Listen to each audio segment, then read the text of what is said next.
What's happening, everybody? Welcome back to the TB Toycast YouTube channel, and today we are bringing you episode 6 of What's on the Peg. So excited to talk about this. I love talking about what I'm finding out there on the pegs, literally what I'm seeing out there, and that to me is one of the coolest things about doing this YouTube show is literally talking about what I'm finding, and I want to know what you're finding as well. So hit me up, drop it in the comments below. You can comment on anything TB Toycast, whether it's Instagram, Facebook, Twitter, the X, whatever you want to call it. Let me know what you're finding, and if you're finding something good, what I'm going to start doing is throwing it on here. So there's a good chance I'm going to start seeing some pictures from other people. So throw them at me, especially if you see something unique that maybe not everybody is seeing. So, vintage toy shop, places like that. Throw them my way. We start off with, of course, Lisa Simpson, of course, part of Wave 2 of The Simpsons from Jax. $19.99 here. This is a specialty shop, so I guess if you missed it, this might be okay. Still a little bit expensive for what you're getting. I saw this figure one time at a Target, the only one from Wave 2. Picked it up, thought, oh, that'll be the easy one to find, and I have not seen it since. Besides this one, never seen it at Walmart. I have now seen Krusty and Mo a few times. Wave 3 I've seen a few times. I still haven't ran into Wave 4. I own all of them because I ordered them from my website. But, the Simpsons line, I never would have expected this line to be so difficult to come by, but it's definitely proving to be that. So, you guys into The Simpsons or not, they're fun, but they're definitely a little bit of a difficult line to collect. This was an interesting find here. Red Sun Superman and Red Hood, Amigo set of figures from, of course, DC Comics. I can't get into Amigo. I just never have been able to. They're too much like dolls for me, I guess. Now, back in the day, I'm sure I would have been fine, but you're looking at these through a lens of 2024, 2025. It's hard to do. But I did think these two were kind of fun, kind of unique characters, more modernized, of course. These are both on sale for $15, so they obviously didn't sell super well, but I thought it was worth taking a picture of and talking about a little bit, so definitely different. This one shocked me. I knew these were out, but still, just like seeing, I was like, wow, that's a fun idea. And that's Goosebumps Funko Pops. Of course, Slappy there from Night of the Living Dummy. We're also seeing Goosebumps Trick or Treat figures as well. And I don't know, something about this is like, wow, that's really cool. I have told myself under no circumstances am I going to get back into Funko Pops because that is such a rabbit hole to dive into. But boy, this was pretty cool. I didn't buy it, but I thought about it for sure. Always cool to see something unique, and I've always been a big Goosebumps fan from way back in the day. Some new DC Multiverse here. Found these, I believe, at a Walmart. Of course, both gold labels. We got Bizarro, a new version of him, and Lieutenant James Gordon, kind of a younger Jim Gordon, as we know. I do have a Bizarro. I picked up the Bizarro that came with the Bat Zorro, the 2-pack. A little bit more cartoony, but this is more of a classic Bizarro. I probably won't buy this because I don't feel like I need every version of every character, but still cool. And the Jim Gordon is fun. Again, I don't have a Jim Gordon for my collection, so that might be one I have to pick up at some point. We'll see if I can get a good price on it, of course. Some Adventures of the Teenage Mutant Ninja Turtles, kind of the Archie comic style. These are great. We got Krang Shredder, I guess, and Belly Bomb. Belly Bomb, quite a figure, as we can tell. And of course, Shredder with a Krang head, also a fun one. $35, a little on the expensive side of things, obviously, but definitely cool. I've dove at NECA as well, but I can't help but think how awesome these are. So again, this might be something we see more often. It's hard to say. They also did that line of wrestling turtles, which was kind of cool. So who knows?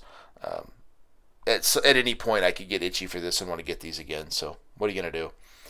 McFarlane with the statues. I don't own this, but my gosh, is this awesome. The Office. It is Kevin Malone with the giant pot of chili. If I knew about this, I forgot about it. I was just like, oh, that is absolutely incredible. So much fun. That was like such a fun part of the episode that week because it was such a insignificant part of it. It had nothing to do with the rest of the episode, but just seeing this dude spill this entire pot of chili it just cracked me up. I was like, fantastic. Love The Office. I wish we would get more Office stuff. I know Super 7 did a line of reaction figures based on Threat Level Midnight. I'm like, okay, where are the Office Ultimates? I would be all over those. There's so many times I've wanted Office figures. And we've gotten them kind of like here and there, but never anything that's been like significant. So I'm hoping that happens at some point. I don't know if that'd be for everybody, but I would love figures of The Office, besides just Funko Pops. Godzilla vs. Kong. Kind of a kid's line here, obviously, but still pretty cool. We got Evolved Godzilla. We've got Kong with a beast glove. 1997, not super high price, for the standard of today, but still kind of cool. I have not seen the latest Kong and versus Godzilla movie. Of course, these are part of the MonsterVerse, which is kind of cool. But I enjoyed the original Godzilla that came out. Well, not the original, the remake that came out in 2014, and Kong Skull Island I really enjoyed as well. And Godzilla vs. Kong I believe I did see, so definitely cool for sure. Marvel. Again, more of the kids stuff here. We don't focus on a lot of these, I think, as collectors, but I'll be honest, that Thanos, that Spider-Man, that Sam Wilson, Captain America, even that Venom, these are really good looking figures. Obviously from Hasbro. Obviously these are geared, like I said, more towards the kids, but these are cool looking figures. Probably the 3 3/4 inch scale, but really, really cool. Do I buy these? No, I don't, because obviously we cannot buy everything, but again, I think these are fun. But the problem with a lot of these lines is they just kind of push them out, and they never really seem to be part of a collection or anything. It just, hey, here's some new stuff, and you never know if you'll have another wave or anything. It's a lot easier to dive into Marvel Legends and DC Multiverse and stuff like that, rather than the kids' lines. At least for me, that's my own personal opinion, though. But definitely cool to see them for sure. Lando. Is it a toy hunt if you don't see Lando Calrissian? Shout out to Kyle Peterson. And also Grief Karga, Majestate Grief Karga. Had to show that because the cool thing about the Star Wars Black Series for me, this might be my own personal thing, is when I started collecting those, I wasn't like the biggest Star Wars fan. I just thought the figures were cool. And I'm like, how can I not buy a Carl Weathers action figure? Like, I have to get it. I hadn't, at that time, hadn't seen The Mandalorian. I wasn't familiar with his character or anything like that, but I'm like, I have to get a Carl Weathers figure. This is amazing. And since then, as I've dove into the Black Series a bit more, I picked up Tobias Beckett, which is played by Woody Harrelson for the Han Solo movie, Solo. And I'm like, it's Woody Harrelson. I have to get it. So cool. So it's interesting, man. It's interesting to see all this different stuff. But yeah, a couple of cool figures. Both of these are actually in my collection, so very, very cool stuff. The Monday Night War is possibly the most frustrating line of all time. My gosh, this line is frustrating. I was all in initially. I was like, I'm going to buy all of these. Every single one. And it became the most frustrating line I've ever tried to collect. So I now just pick and choose because I literally can't find them anywhere hardly. But this day I did run into these. I found the Ringmaster there, of course, a young Stone Cold Steve Austin. And a much needed redo because we've gotten the Ringmaster before. Of course, he's got the $1 million title and kind of the close cropped hair. Very, very cool. And then also over there, Ken Shamrock with his fight robe, which he really only wore in like 1997. I think around 1998 he kind of ditched the robe and just went with the trunks. But huge Ken Shamrock fan when he came in. I mean, he came in from the UFC. This guy was the real deal. And so seeing him in the WWF at the time was amazing. And of course, Gorilla Monsoon is the Build-A-Figure with these. But this is actually a good day because I also saw Diamond Dallas Page and Bret the Hitman Hart.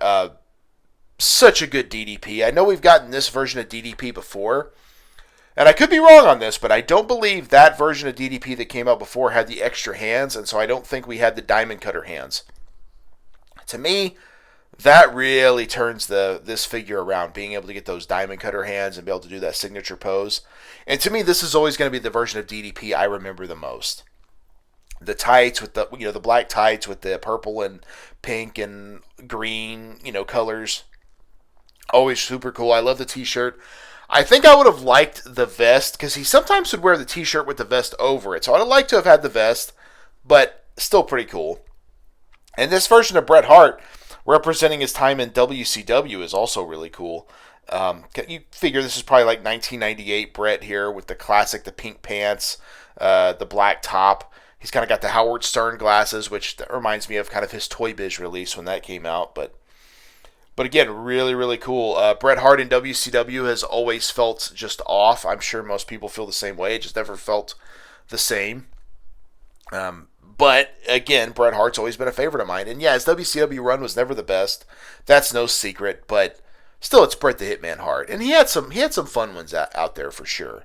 It's just they were kind of few and far between. I think a lot of them were kind of hidden on Nitro and stuff like that. Where, like, I know Bash at the Beach '98, he wrestled Booker T like on the undercard, which is crazy to think, but because that was the night that Karl Malone and Dennis Rodman had their wrestling match with, of course, DDP here and Hollywood Hogan. But to think Bret Hart was on basically just an undercard match for the TV title, but he was.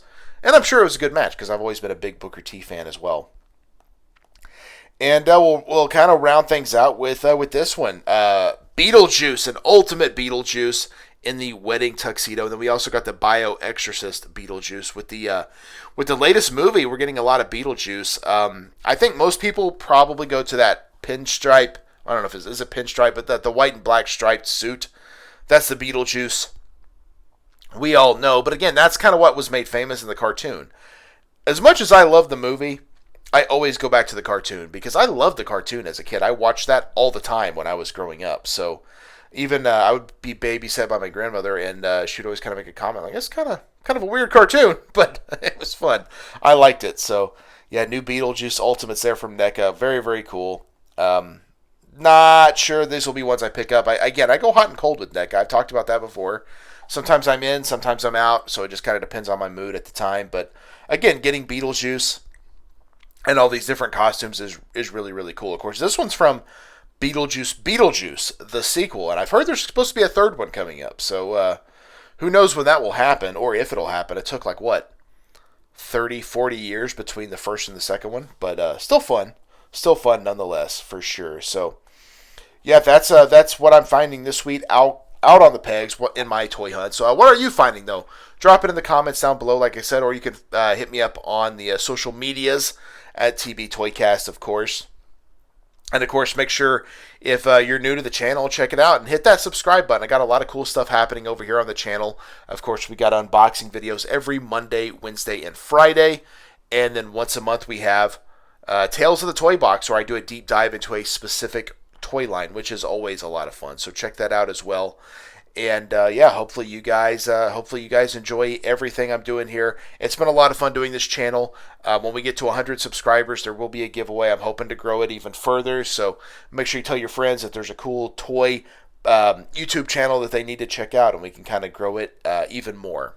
So definitely fun stuff. This has been, of course, episode 6 of What's on the Pegs. Hope you guys enjoyed it, and we will see you in the toy aisle. Yeah. One more time.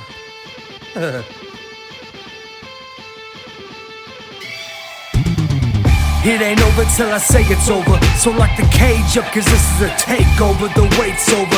If this the final time we meet, then you'll be on your back on my feet. Then I'll tip the cage over as a hangover. I'm super fly so I can splash off the top. And I can shut down the shop.